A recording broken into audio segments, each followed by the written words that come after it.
धन्यवाद। पिता परमेश्वर सभी को जय मसीह जी की। परमेश्वर के वचन में जाएंगे। परमेश्वर का जीवित वचन कहता है, नीति वचन 1:1 में लिखा है, नीति वचन का महत्व। दाऊद की पुत्र इस्राएल के राजा सुलेमान की नीति वचन इनके द्वारा बढ़ने वाला बुद्धि और शिक्षा प्राप्त करे और समझ की बातें समझे और काम करने में प्रवीणता और धर्म, न्याय और निष्पक्षता की शिक्षा पाए, कि भोले को चतुराई और जवान की ज्ञान और विवेक मिले, कि बुद्धिमान सुनकर अपनी विद्या बढ़ाए और समझदार बुद्धि का उपदेश पाए, जिससे वो नीति वचन और दृष्टांत को और बुद्धिमान की वचन और उन्हीं के रहस्य को समझे। युवकों सलाह, यहोवा का भय मानना बुद्धि का मूल है। बुद्धि और शिक्षा को मूढ़ लोग तुच्छ जानते हैं। हे मेरे पुत्र, अपने पिता की शिक्षा पर कान लगा और अपनी माता की शिक्षा को ना तेज, क्योंकि वो माँ ने तेरे सिर के लिए सौभाग्यमान मुकुट और तेरे गले के लिए कंठमाला होगी। हे मेरे पुत्र, यदि पापी लोग तुझे फुसलाए तो उन्हीं की बात ना मानना। यदि वो कहे हमारे संग चल कि हम हत्या करने के लिए घात लगाए, हम निर्दोष की ताक में रहे, हम अध्यालक के समान उन्हीं की जीविता कब्र में पड़े हुओं के समान नमजा निकल जाए, हमको सब प्रकार की अनमोल पदार्थ मिलेंगी, हम अपने घरों को लूट से भर लेंगे। तू हमारा साझी हो जा, हम सभी का एक ही बटुआ हो।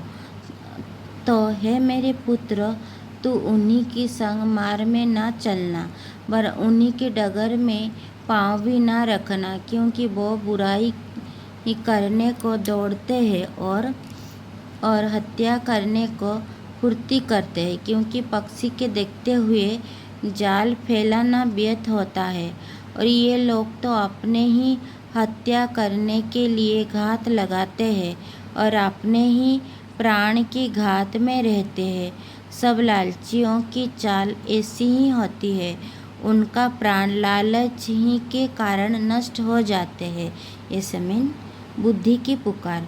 बुद्धि सड़क में ऊंचे स्वर से बोलते हैं और चौक में प्रचार करते हैं। वो बाजारों की भीड़ों में पुकारते हैं, वो फाटकों के बीच में और नगर के भीतर भी ये बातें बोलते हैं। हे भोले लोग, तुम कब तक भोलेपन से प्रीति रखोगे? हे ठट्ठा करने वाले, तुम कब तक ठट्ठा करने में से प्रसन्न रहेंगे? हे मूर्ख, तुम कब तक ज्ञान से बैर रखोगे? तुम मेरे डांट सुनकर मन फिराओ। सुनो, मैं अपनी आत्मा तुम्हारे लिए उंडेल दूंगी। मैं तुमको अपनी वचन बताऊंगी। मैंने तो पुकारा परंतु तुमने इनकार किया, और मैंने हाथ फैलाए परंतु किसी ने ध्यान न दिया। परंतु तुमने मेरे सारी सम्मति का अनसुनी किया और मेरे ताड़ना का मूल्य न जाना। इसीलिए मैं भी तुम्हारे विपत्ति के समय हंसूंगी, और जब तुम पर भय आ पड़ेगा, बरांधी के समान तुम पर भय आ पड़ेगा और विपत्ति भवंडर के समान आ पड़ेगी, और तुम संकट और संकेती में फंसेगे, तब मैं ठट्ठा करूंगी। उस समय वो मुझे पुकारेंगे और मैं ना सुनूंगी। वो मुझे यंत्र से तो ढूंढेंगे परंतु ना पाएंगे, क्योंकि उन्होंने ज्ञान से बैर किया और यहोवा का भय मानना उन्हीं को ना भाया। उन्होंने मेरी सम्मति ना चाही, वरन मेरे सब ताड़नाओं की तुच्छ जाना। इसीलिए वो अपनी करनी का फल आप भोगेंगे और अपनी युक्तियों की फल से आप अधा जाएंगे, क्योंकि भोले लोगों का भटक जाना उन्हीं की घात किए जाने का कारण होगा, और निश्चिंत रहने के कारण मूढ़ लोग नष्ट होंगे। परंतु जो मेरे सुनेगा वो निडर बसा रहेगा और बेखट की सुख से रहेगा। नीति वचन 2:1 में लिखा है, बुद्धि का नैतिक लाभ। हे मेरे पुत्र, यदि तू मेरे वचन ग्रहण करे और मेरे आज्ञा को अपने हृदय में रख छोड़े और बुद्धि की बात ध्यान से सुने और समझ की बात मन लगाकर सोचे और प्रवीणता और समझ के लिए अतियंत से पुकारे और उसी को चांदी के समान ढूंढे और गुप्त धन के समान उसी की खोज में लगा रहे, तो तू यहोवा के भय को समझेगा और परमेश्वर का ज्ञान तुझे प्राप्त होगा, क्योंकि बुद्धि यहोवा ही देता है। ज्ञान और समझ की बातें उसी के मुंह से निकलती है। वो सीधे लोगों के लिए खरी बुद्धि रख छोड़ते हैं, जो खराई से चलते हैं उन्हीं के लिए वो ढाल ठहराता है।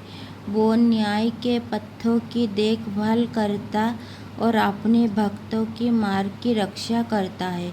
तब तो धर्म और न्याय और निश्चयता को अर्थात सब भली भली चाल को समझ सकेगा, क्योंकि बुद्धि तो तेरे हृदय में प्रवेश करेगी और ज्ञान तुझे सुख देने वाले लोगों के विवेक तुझे सुरक्षित रखेगा और समझ तेरी रक्षक होगी, ताकि तुझे बुराई के मार्ग से और उलट फिर की बातें के कहने वाले से बचाए, जो खराई के मार्ग को छोड़ देते हैं ताकि अंधेरे मार्ग में चले, जो बुराई करने से आनंदित होते हैं और दुष्ट जन की उलट फिर की बातें में मन लगाते हैं, जिनकी चाल चलन टेढ़ी मेढ़ी और जिनकी मार्ग बिगड़े हुए हैं।